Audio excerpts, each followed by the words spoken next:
नमस्कार साथियों, बहुत बहुत स्वागत है आपका हमारे YouTube channel SK next education में। आज हम भारत के इतिहास से संबंधित 20 महत्वपूर्ण प्रश्नों के बारे में चर्चा करेंगे। यदि आप किसी भी प्रतियोगी परीक्षा की तैयारी कर रहे हैं तो आपके लिए ये प्रश्न बहुत ही महत्वपूर्ण होने वाले हैं। जल्दी से चैनल को लाइक कर दीजिए और अपने मित्रों को शेयर कर दीजिए। तो आइए शुरू करते हैं हम। पहला प्रश्न है, शेर शाह सूरी का शासन प्रबंध मुगलों के लिए मार्गदर्शक बना। यह कथन ऑप्शन है सही नहीं है, अतिशयोक्तिपूर्ण है, असत्य है या सही है। तो इसका सही उत्तर है ऑप्शन डी, सही है। दोस्तों, शेर शाह सूरी को व्यवस्था सुधारक के रूप में माना जाता है, व्यवस्था प्रवर्तक के रूप में नहीं। शेर शाह का शासन अत्यधिक केंद्रीकृत था। शेर शाह सूरी ने संपूर्ण साम्राज्य को 47 सरकारों यानी जिलों में बांट दिया था। अगले प्रश्न की ओर बढ़ेंगे। प्रश्न क्रमांक 2 है, आरंभ में हुमायूं के पैर जिस शासक ने नहीं जमने दिए उसका नाम था। ऑप्शन है सिकंदर लोदी, शेर शाह सूरी, महमूद लोदी या कामरान। तो इसका सही उत्तर है ऑप्शन बी, शेर शाह सूरी। दोस्तों, उस शक्तिशाली शासक का नाम शेर शाह सूरी था। उसने हुमायूं को चौसा के युद्ध में हराया था। जब तक शेर शाह सूरी जीवित रहा, हुमायूं की हिम्मत तक नहीं हुई कि वह हिंदुस्तान की तरफ आंख उठाकर भी देख ले। शेर शाह सूरी ने केवल 5 वर्षों तक शासन किया था। अगले प्रश्न की ओर बढ़ेंगे। प्रश्न क्रमांक 3 है, प्राचीन काल में कन्या के पिता को वर द्वारा एक जोड़ी बैल प्रदान करना किस विवाह के नाम से जाना जाता था। ऑप्शन है ब्रह्म विवाह, देव विवाह, गंधर्व विवाह या आर्ष विवाह। तो इसका सही उत्तर है ऑप्शन डी, आर्ष विवाह।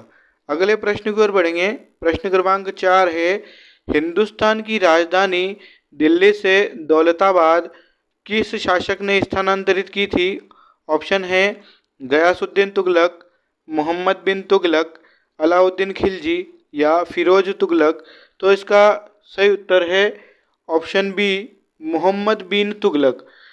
दोस्तों, 1327 में मोहम्मद बिन तुगलक ने राजधानी दिल्ली से स्थानांतरित कर देवगिरी स्थानांतरित की तथा इसका नाम बदलकर फिर इसने दौलताबाद रखा। देवगिरी का नाम बदलकर दौलताबाद रखा। अगले प्रश्न की ओर बढ़ेंगे। प्रश्न क्रमांक 5 है, पंजाब में अहमदिया आंदोलन किसने प्रारंभ किया। ऑप्शन है सर सैयद अहमद, हकीम अजमल खां, मिर्ज़ा गुलाम अहमद या मिर्ज़ा हैदर हुसैन। तो इसका सही उत्तर है ऑप्शन सी, मिर्ज़ा गुलाम अहमद। दोस्तों, भारत में ज़्यादातर अहमदिया मुस्लिम पंजाब के कादियान कस्बे में रहते हैं। इस कस्बे में अहमदिया समुदाय के संस्थापक मिर्ज़ा गुलाम अहमद की पैदाइश हुई थी।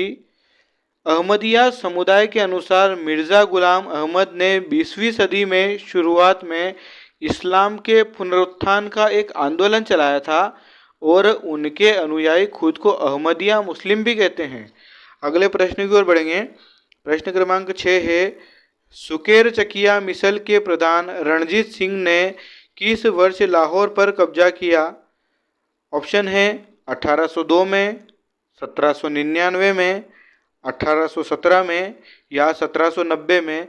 तो इसका सही उत्तर है ऑप्शन बी, 1799 में। दोस्तों, जब रणजीत सिंह 12 वर्ष के थे तो उनके पिता सरदार महासिंह का निधन हो गया था।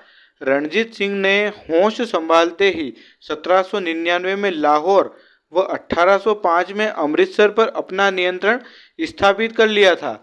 उसके बाद उसने कसूर, जम्मू, मुल्तान, कांगड़ा, शिमला और कश्मीर को एक एक करके अपने राज्य में मिलाया।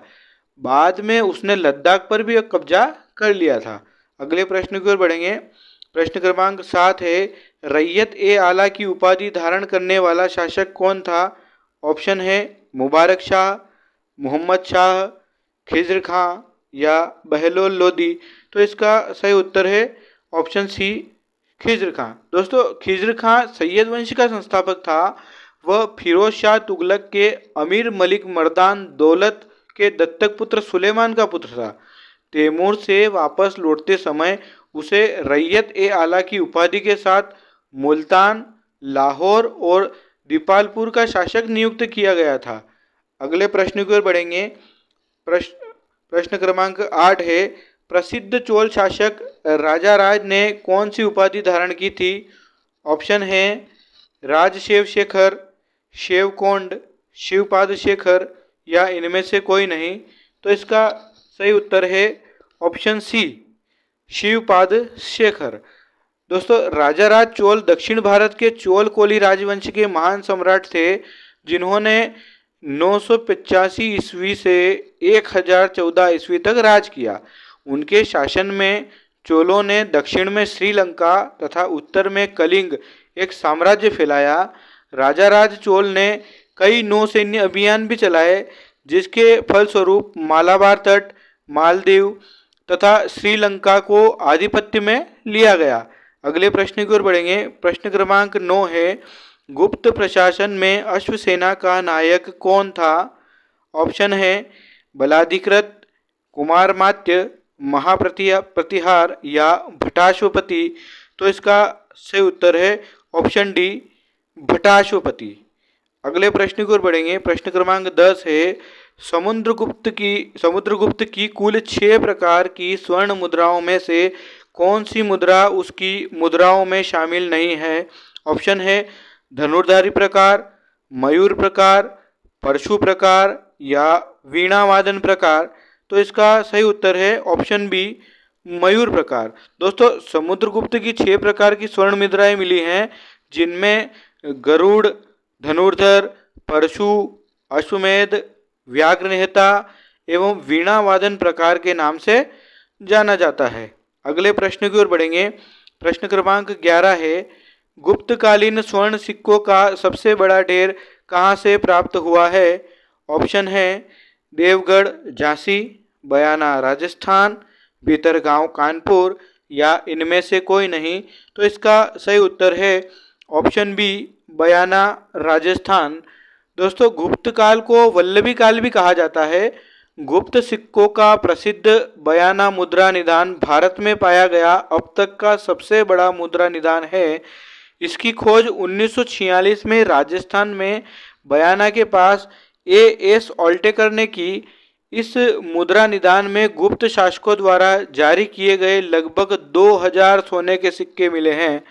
अगले प्रश्न की ओर बढ़ेंगे। प्रश्न क्रमांक 12 है, सामाजिक क्षेत्र में लॉर्ड विलियम बेंटिंक का सबसे महत्वपूर्ण सुधार था। ऑप्शन है सती प्रथा पर प्रतिबंध, ठगी की समाप्ति, अंग्रेजी शिक्षा या जाति व्यवस्था। तो इसका सही उत्तर है ऑप्शन ए, सती प्रथा पर प्रतिबंध। दोस्तों, राजा राम मोहन राय के सहयोग से विलियम बेंटिंक ने सती प्रथा को अवैध घोषित किया और 1833 में यह कानून पारित कर दिया गया। अगले प्रश्न की ओर बढ़ेंगे। प्रश्न क्रमांक 13 है, केशव चंद्र सेन ने 1864 में वेद समाज की स्थापना की। 1871 में इसका नाम बदलकर ब्रह्म समाज किसकी प्रेरणा से किया गया? ऑप्शन है श्री धरालू नायडू, राजगोपाल चार्लू, विश्वनाथ मुदलियर या रामनाथ चेट्टियर। तो इसका सही उत्तर है ऑप्शन ए, श्री धरालू नायडू। दोस्तों, वेद समाज की स्थापना केशव चंद्र सेन और श्री धरालू नायडू ने की थी। जब पूर्व में 1864 में मद्रास का दौरा किया गया था, श्री धरालू नायडू ने बाद में ब्रह्म समाज आंदोलन का अध्ययन करने के लिए कलकत्ता का दौरा किया और वे जब लौटे तो उन्होंने 1871 में वेद समाज का नाम बदलकर दक्षिणी भारत का नाम ब्रह्म समाज कर दिया। अगले प्रश्न की ओर बढ़ेंगे।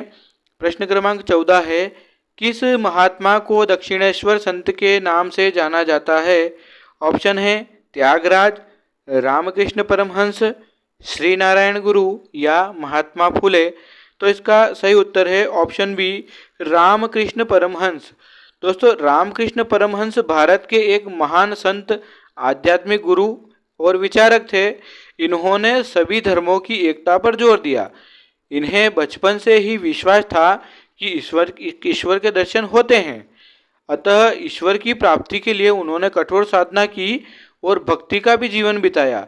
स्वामी रामकृष्ण मानवता के पुजारी थे। साधना के फलस्वरूप वह इस निष्कर्ष पर पहुंचे कि संसार के सभी धर्म सच्चे हैं और उनमें कोई भी भिन्नता नहीं है, वे ईश्वर तक पहुंचने के भिन्न भिन्न साधन मात्र है। अगले प्रश्न की ओर बढ़ेंगे।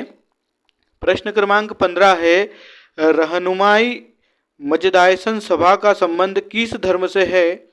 ऑप्शन है सिख, इस्लाम, पारसी या उपर्युक्त में से कोई नहीं।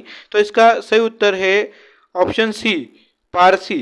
दोस्तों, रहनुमाई मजदायस सभा की स्थापना 1851 में अंग्रेजी शिक्षित पारसियों के एक समूह द्वारा की गई थी। आंदोलन के नेताओं में नौरोजी फुरदोंजी, दादाभाई नौरोजी,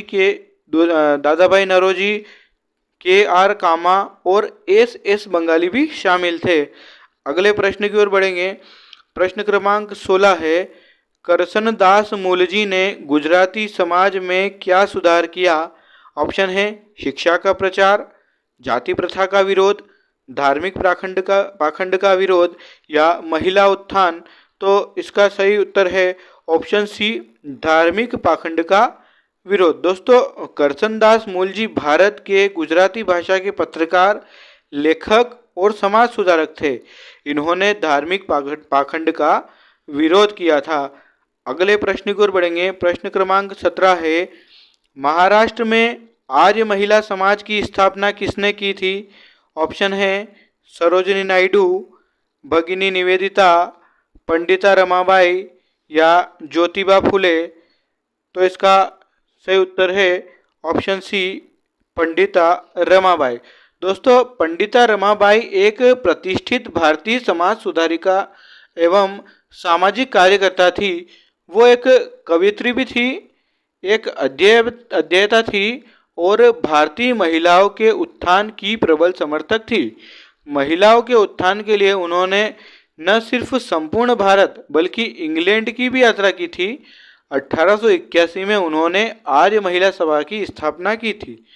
अगले प्रश्न की ओर बढ़ेंगे। प्रश्न क्रमांक 18 है, 1856 में हिंदू विधवा विवाह को कानून सम्मत बनवाने में किसकी महत्वपूर्ण भूमिका थी? ऑप्शन है ईश्वर चंद्र विद्यासागर, महादेव गोविंद रानाडे, राजा राम मोहन राय या केशव चंद्र सेन। तो इसका सही उत्तर है ऑप्शन ए, ईश्वर चंद्र विद्यासागर। दोस्तों, उस समय हिंदू समाज में विधवा की स्थिति बहुत ही शोचनीय थी।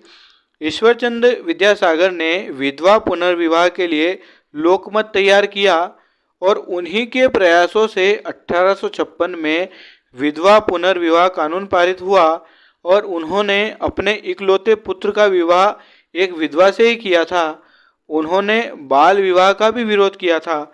अगले प्रश्न की ओर बढ़ेंगे। प्रश्न क्रमांक 19 है, निम्नलिखित कथनों में से कौन सा कथन राजा राम मोहन राय के संबंध में सही नहीं है?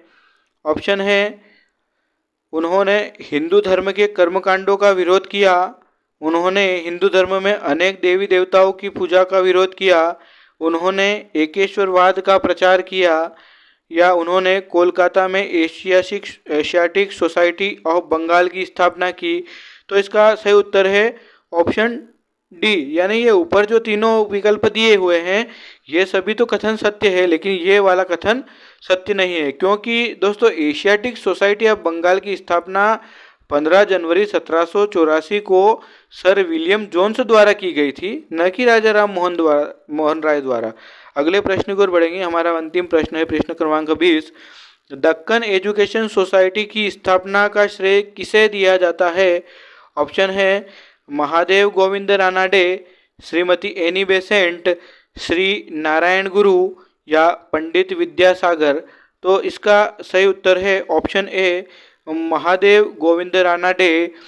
दोस्तों 24 अक्टूबर 1864 ईस्वी को दक्कन एजुकेशन सोसाइटी की स्थापना महाराष्ट्र के पुणे में महादेव गोविंद रानाडे एवं बाल गंगाधर तिलक द्वारा की गई थी।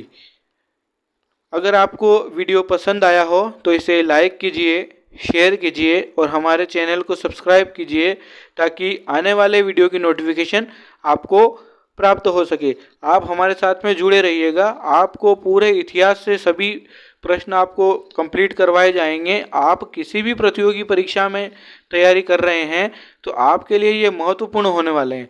तो दोस्तों फिर कल मिलते हैं नए 20 प्रश्नों के साथ। Thank you.